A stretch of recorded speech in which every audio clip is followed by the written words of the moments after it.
各位老友，早晨啊！我係老楊啊。但係我咧喺內地生活嘅第4年，之前咧就一直喺中山嘅，最近先搬過嚟珠海。喂，乜仲唔見你嚟㗎？塘入邊啲魚俾我釣晒啦，快啲嚟啦！前嗰排咧有個中山啲老友咧就過嚟探我喎，佢係問我點解喺中山搬過嚟珠海喎？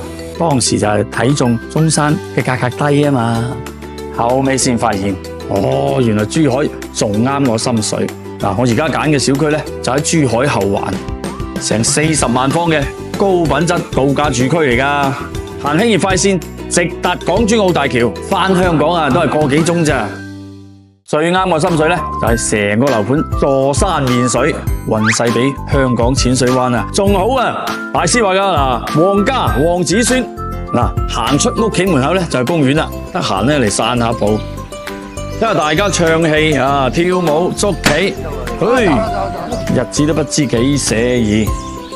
最近嘅文件講啊，後環嘅情侶北路啊，準備開工，以後食飽咧就可以多一個散步消滯嘅好地方啦。啊，返到小區咧，仲有一個成6000方嘅鄰里中心，室內恆溫泳池、咖啡館，應有盡有。呢度嘅園林設計咧就夠晒新穎，花草樹木搭配咧就啱晒我心水。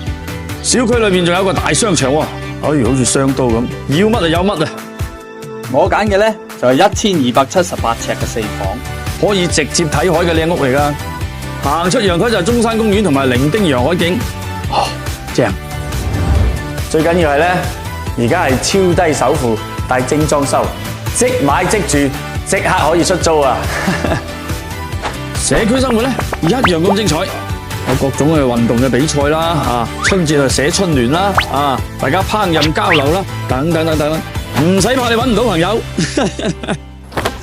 嗱，講多句，人行物業啲管理咧真係好貼心㗎，國際大品牌嚟㗎喎。有咩問題咧？搵佢啱㗎啦。